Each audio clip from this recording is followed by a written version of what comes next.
कंस को ये पता चला कि पूतना मारी गई, होश उड़ गया उसके। सभा में बड़े बड़े मंत्रियों के साथ बैठा हुआ, पसीना आ रहा है कि देवी ने कहा था कि ब्रज में तेरे मारने वाला पैदा हो गया है। अब ये पक्का हो गया कि कहां पैदा हो गया है, पहले तो पता नहीं था ना, अब पता हो गया कि नंदालय में पैदा हुआ है, क्योंकि वहीं पूतना मारी गई। जब सूचना मिली पूतना मारी गई तो उसके पसीना आ गया। पूतना को, ऐसा कौन ब्रज में पहलवान है, बलवान है, जो पूतना के सामने खड़ा हो सके। होश खराब हो गए। उनमें एक ब्राह्मण थे श्रीधर नाम के, जो कंस को बहुत प्यार करते थे और बहुत ही दुष्ट थे। केवल नाम के ब्राह्मण थे अब कंस का मित्र कैसा होगा, बहुत ही दुष्ट थे। तो उन्होंने कहा कि महाराज, हमने सूचना ली है कि जिस दिन से पूतना का वध हुआ उस दिन से बड़े बड़े बलवान गोप अब नंद बाबा के दरवाजे पर रक्षा के लिए खड़े हो। अरे ब्रजवासियों के प्राण हैं, आप वही अंदर जाएगा जो परिचय वाला है, अर्थात ब्रजवासी केवल परिचय वाला, और वो भी नेत्र में नेत्र मिला के, कोई माया कोई छल कपट करके अंदर नहीं जाएगा। ऐसे बलवान वैष्णव भक्त ब्रजवासी सेवा में नंद के दरवाजे पर खड़े हैं। श्रीधर ने कहा एक चीज वहां देखी गई, एक त्रुटि है, ब्राह्मणों को बिना परिचय के जाने दिया जाता है। आप मुझे अनुमति दो, काम पूरा हो जाएगा, मैं मार के आऊंगा नंद नंदन को। कंस ने देखा कि ब्राह्मण ठीक कह रहा है, और ये आप चिंता मत करो, हमारे पास मंत्र का भी बल है हर तरह से। पहली बात तो मंत्र की जरूरत है नहीं, छोटा बच्चा जाते ही गला दबा देंगे। बोले अवसर कैसे में, बोले वो सब हम पंडित हैं, चतुर हैं। कंस ने अनुमति दी, थोड़ा उसका हृदय शीतल हुआ। श्रीधर ब्राह्मण ब्रज में आए, जो भी ब्रजवासी देखता प्रणाम करता। ऐसी महिमा रही है पूर्व में कि जो तपस्वी जितेंद्री भगवत भक्ति परायण दूर से ही प्रणाम करते। ब्राह्मण का स्वरूप यही है कि निरंतर तप में संलग्न, लोक मंगल करने के लिए शास्त्र के अनुसार चेष्टा करना, और उसका धन तप ही होता। भिक्षावृत्ति से जीते और तप के द्वारा संपूर्ण जगत का मंगल करते। इसीलिए वर्णन आया है, दैवाधीनम जगत सर्वे मंत्राधीनम देवता ते मंत्रा ब्राह्मणाधीनम तस्मात् ब्राह्मण देवता। बोले समस्त जगत जो है वो देवताओं के अधीन है और देवता मंत्रों के अधीन है, और वो मंत्र ब्राह्मणों के अधीन है, क्योंकि सिद्ध करते थे जितेंद्रिय तप निष्ठ होकर के परम पवित्रता से। इसलिए ब्राह्मण सबसे बड़े देवता कहे जाते थे और सब मानते थे। अब आज तो अपनी मर्यादा से ही सब विलग हो रहे, खान पान सब। जब यशोदा मैया ने देखा बनावटी में थोड़ा अधिक होता है, जैसे स्वाभाविक कोई संत है तो उसका, लेकिन जब कोई संत का नाटक करेगा तो उसमें ज्यादा आकर्षण होगा, क्योंकि बनावटी है ना, वो पूरा फिट होकर, मतलब क्योंकि संत है नहीं, वो संत का नाटक कर रहा है। ऐसे ही ये ब्राह्मणत्व से युक्त है नहीं, केवल ब्राह्मणत्व का नाटक कर रहा है। बढ़िया धोती हो, पूरा सब चोटी में गांठ, दूर से लग रहा है कि कोई बहुत बड़ा जो है तप का धनी ब्राह्मण आया हुआ है। ब्रजवासियों ने, नंद बाबा ने, सबने प्रणाम किया, बिना रोक टोक के अंदर गया। यशोदा मैया ने जे ही देखा तो वैसे ही वो अंदर से बहुत ही संतों के प्रति, वैष्णवों के प्रति, ब्राह्मणों के प्रति, तभी तो नंद नंदन पधारे हैं। ब्राह्मण को देखते ही पंचांग माथा रख करके प्रणाम किया, दासियों ने प्रणाम किया। उन्होंने कहा कि आज हम रसोई आपके घर पाएंगे। यशोदा मैया ने कहा तो हम स्वयं सेवा करेंगे। दासियों से कहा कि ब्राह्मण हमारे लाला को आशीर्वाद देंगे और हम स्वयं सेवा करेंगे। सिर पर कलशी उठाई और यमुना जल से ही रसोई बनती थी, ठाकुर का भोग लगता था। सिर पर कलशी रख करके ब्रजरानी यमुना तट की ओर चल पड़ी तो शास्त्रों दासियां हाथ जोड़कर खड़ी हो गईं। हमारे होते हुए आप कैसे जल लेने जा सकती है? तो उनका नहीं, ब्राह्मण हमारा इष्ट देव है और वो यहां पधारे हैं, आज उनकी हम स्वयं सेवा करेंगी। रसोई में दासी का प्रवेश नहीं होगा, हम स्वयं दास्ता करेंगी, क्योंकि हमारे लाला को आशीर्वाद देंगी, लाला चिरजीवी हो। जब दासियों ने देखा कि यशोदा मैया मान नहीं रही तो रोहिणी जी की तरफ देखा। रोहिणी जी आई और हाथ पकड़ लिया और कलसी लेने लगी कि यदि आपको ऐसा ही है कि आपकी ही सेवा बने तो मैं वो सेवा करती हूं, आप लाला के समीप रहिए। यशोदा जी ने प्यार से रोहिणी जी की चिबुक पर हाथ रखते हुए कहा, बहन तू समझती है ना मुझे कितना प्राण प्यारा मेरा लाला है, और ये ब्राह्मण आशीर्वाद देंगे। तो अभी देखा कितनी बड़ी घटना घटी थी पूतनावल, ऐसे ब्राह्मणों के आशीर्वाद से कोई भी ऐसी घटना नहीं घटेगी। हम जानते हैं ब्राह्मणों की बहुत कृपा होती है, उनके आशीर्वाद में बड़ा बल होता है। रोहिणी जी को फुसला करके कि आप रहने दीजिए, आगे के लिए घड़ा लेकर के बढ़ी। अब ब्राह्मण देवता की सेवा करना है इस भाव में मगन, और ब्राह्मण इस बात में ताक में है कि यशोदा जी तो गई, दासियों को अन्न सेवा के लिए आदेश कर दिया, और रोहिणी जी कभी बाहर निकलती कभी अंदर, वो अन्य सेवाओं में मगन है। ब्राह्मण शिशु की तरफ तिरछी दृष्टि से देख रहा है कि अवसर मिले और गला दबाऊं और भागूं। यशोदा मैया यमुना जी में जाती है, जल भर करके लाती हो, मेरा सांवरा चिरजीवी हो ऐसा ये ब्राह्मण आशीर्वाद दे, ऐसी भावना में मगन है। सरल हृदया यशोदा जी को अनुसंधान भी नहीं था कि महाराक्षस ब्राह्मण आया है, हमारे लाला को आशीर्वाद देने नहीं मारने आया है। ये कंस का भेजा हुआ ब्राह्मण केवल कहने मात्र का ब्राह्मण है, एक भी ब्राह्मणत्व के कर्म नहीं है इसके। ये यशोदानंदन का प्राण हरण करना चाहता है, इससे बड़ा पिशाच और कौन हो सकता है। नंदरानी के श्री चरणों में महावर लगे हुए अत्यंत सुकोमल चरण हैं।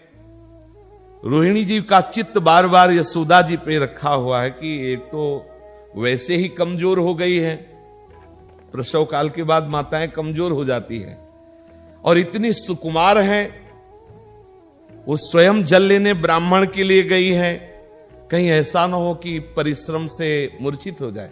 बहुत सुकुमार, गोपराज की प्रिया है और प्रभु की मां है, और वैसे थोड़ी नंदरानी की मतलब जैसे ग्रामीण महिला, अरे गोपराज की पत्नी अत्यंत सुकुमारी, हजारों दास दासियां सेवा में रहते हैं, ये जल उठाकर कैसे लाएंगी इस विचार में वो मगन है। रोहिणी का हृदय बार बार धड़क उठता है, बार बार निकल करके दरवाजे के बाहर देखती यशोदा जी आई क्या, फिर सोचती मैं पीछे पीछे जाऊं, फिर सोचती नहीं नहीं शिशु अकेला है। फिर नारायण देव के लिए भोग सामग्री संपूर्ण बनानी है, तभी तो ब्राह्मण भी पाएगा, और ब्राह्मण का पहले से ही स्वागत करना निश्चित हो चुका है। इसलिए रोहिणी जी दरवाजे तक जाती है, फिर आंगन में लौट आती हैं, दृष्टि घुमाकर हिंडोले की तरफ देखती हैं, बाल गोविंद शयन किए हुए हैं। पाकशाला के अंदर चली जाती है रोहिणी जी।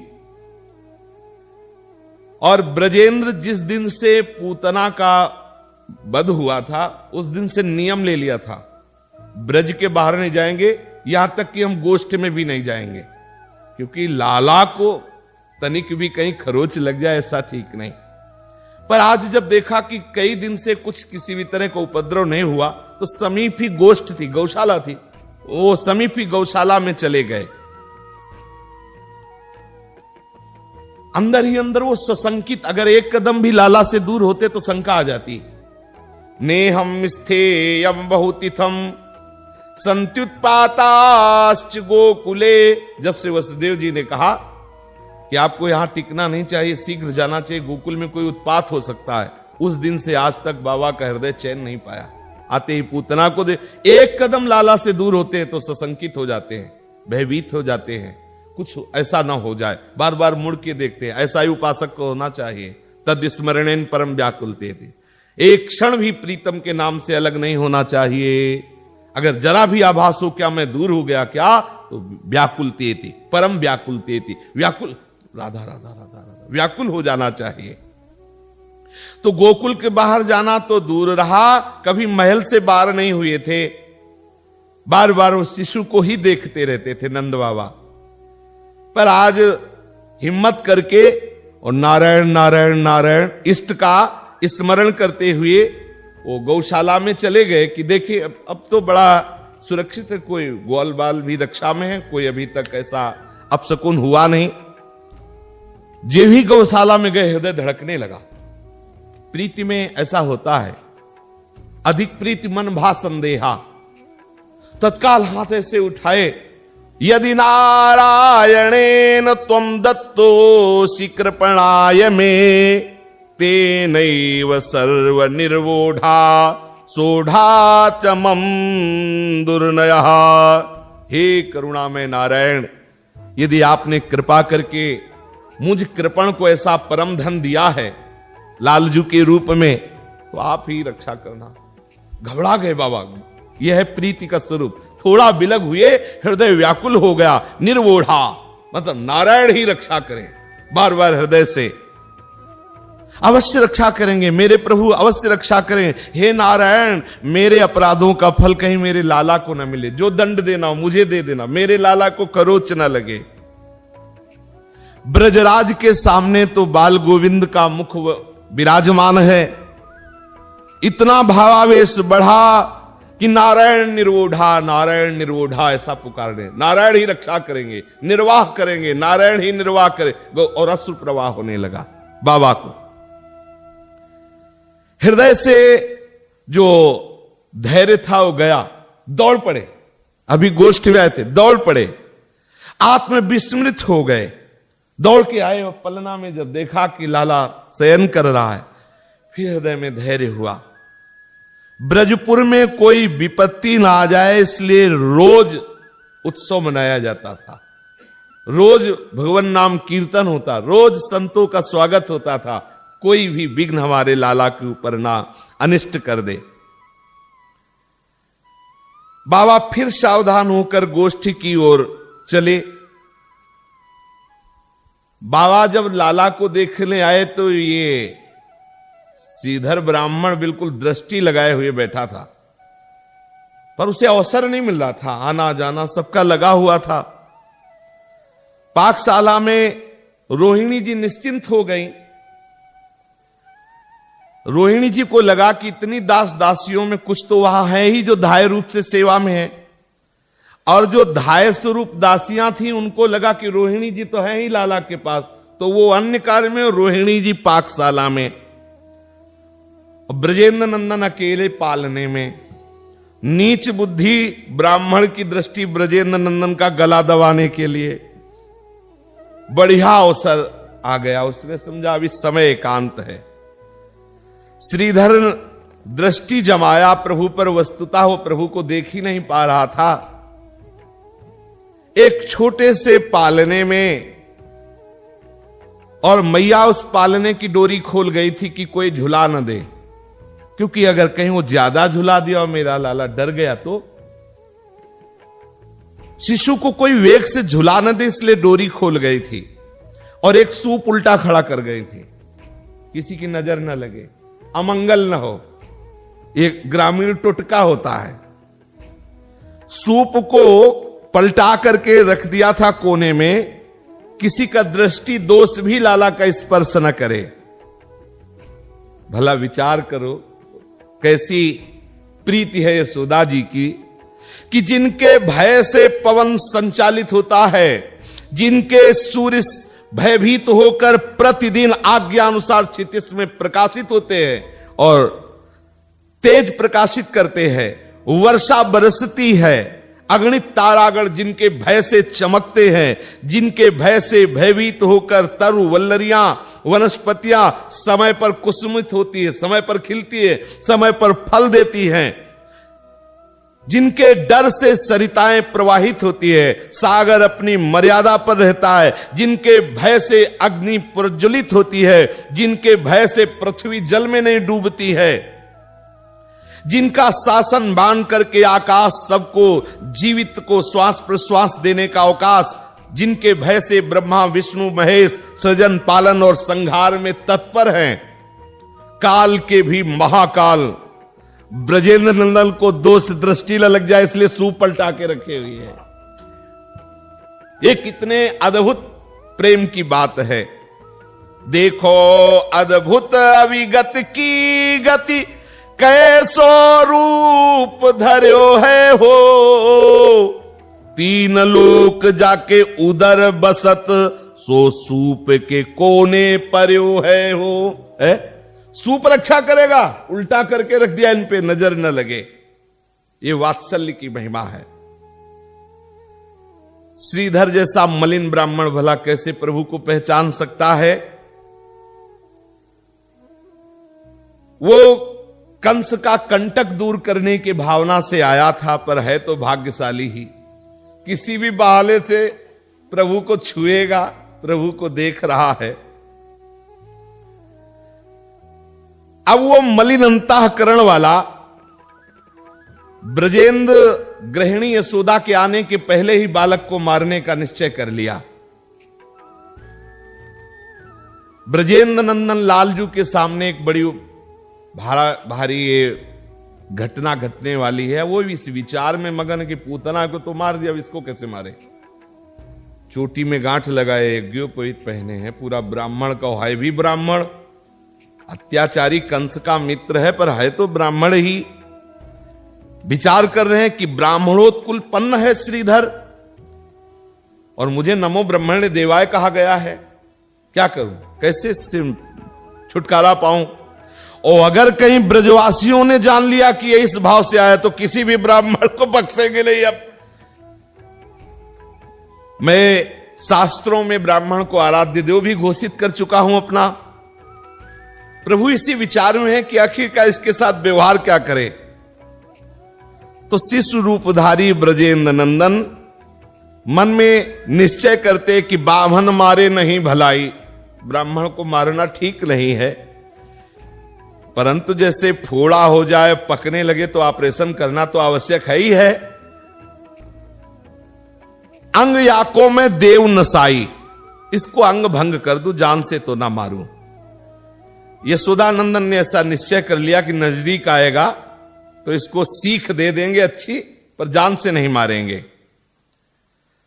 अब वो श्रीधर लपक करके पालने के समीप आया और अंगूठा से लालजू का गला दबाने की चेष्टा की, पर जो ही ऐसे किया तो जैसे पैरों में कील गड़ गई हो वहीं खड़ा, हाथ जैसे कोई स्तंभन कर दिया हो वैसे, मतलब जैसे फोटो में ना वो स्तंभित। अचिंत महाशक्तियों के स्वामी प्रभु हैं, हाथ जैसा वैसा। अब उसे प्रतीत हुआ मानो बालक ने मेरे दोनों चरण ऐसे धरती में गाड़ दिए, हिल ही नहीं रहे थे, मानो बड़ी मोटी मोटी कीलें से हमारे पैर जकड़ दिए गए हो, ऐसा चिपक गए, टस से मस नहीं हो रहा। फिर प्रभु ने अपना हाथ बढ़ाया और उसके मुख में ऐसे डाला, उसकी जबान पकड़ी, ऐंठ दी। जबान, ब्राह्मण हो, वेद पाठ के लिए जबान दी है, भगवान नाम जपने के लिए दी है, और तू कंस को वादा करके आया है हमारे भक्तों को दुख देने के लिए, ऐसी भावना बनाकर मुझे मारने के लिए। सबसे पहले उसकी जबान मीस दी, बस बोलने लायक ले रखा। जबान पकड़ करके ऐंठ दी, बोलने की शक्ति गई।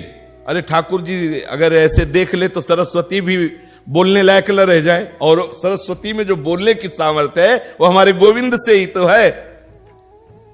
अब तो भयभीत हो गया, पैर जाम, हाथ जाम, और जबान ऐंठ दी गई, बोलने की शक्ति गई। और ठाकुर जी उठे और जितने वहां मटकी पात्रों में वो सब रखा हुआ था, मक्खन वक्खन सब फोड़ दिया, फैला दिया, और ऐसे मक्खन लिया उसके मुंह में ऐसे लगा दिया, ब्राह्मण के मुंह में। जितने सुरक्षित भांड थे सबको फोड़ दिया और दही ला करके उस ब्राह्मण के मुख में चुपड़ दिया। ब्राह्मण को बड़ा आश्चर्य हो रहा कि खाने को तो बूंद नहीं मिला, ऊपर से ऐसे लगा दिया। अब वो लालजी महाराज पूर्वत पालने में बाल गोविंद के रूप में लेट गए, और वो किंकर्तव्य विमूढ़, मुंह में मक्खन लगा, जबान लुप्त हो गई, हाथ पैर बिल्कुल सुन्न ऐसे ही खड़ा है। और जोर जोर से लालजू रोने लगे। आवाज गई पाकशाला में, रोहिणी मैया दौड़ पड़ी, और यशोदा मैया अभी महल के बाहर ही थी, लाला के रोने की आवाज सुनी, फेंक दी कलसी, सेवा सत्कार लाले के लिए तो है। दौड़ पड़ी, रोहिणी मैया दौड़ पड़ी, दौड़ करके लाला को हृदय से लगाया। बार बार वहां की लीला देख रही कि सब भांड फूटे हुए, दही बिखरा हुआ, और ब्राह्मण की तरफ देखा तो बोले हमें लगता है बहुत भूखा ब्राह्मण है, इसको चैन नहीं पड़ी। अरे खा लेता सब भांड फोड़ डाले थे, मुंह में लगा दिया था इसीलिए दही। ये ब्राह्मण कितना कुकृत्यवान है कि ठाकुर जी के भोग के लिए सब रखे हुए माखन को इसने फैला दिया। निश्चय ही ये ठीक ब्राह्मण तो है नहीं, इसके आचरण, कोई पवित्र ब्राह्मण ऐसा क्यों करता? और ये ऐसी मुद्रा में क्यों खड़ा है? मुद्रा भी तो ऐसी झांकी बनी हुई थी गला दबाने वाली। बार बार वो पूछती है कि ब्राह्मण देवता क्या, अब जवानी नहीं तो बोली है, लालजू बड़े, अब वो तो सर्वज्ञ, कुछ बोल ही नहीं पा रहा। बामन के मुख बात न आवे, जीव होई तो कही समझावे, वाणी का ही अपहरण कर लिया। अब गोपांगनाओं की भीड़ आ गई, आंगन में सब गोपीजन एकत्रित हो रही। इतने में सूचना पहुंची इस लीला की, तो ब्रजेंद्र नंदन को ऐसा कि कोई संकट तो नहीं आ गया। बाबा सुनते ही भाग पड़े, नंद उपनंद सब भाग करके, बहुत प्यार करते ब्रजवासी, वो ऐसे ही टंगे हैं वो ब्राह्मण देवता।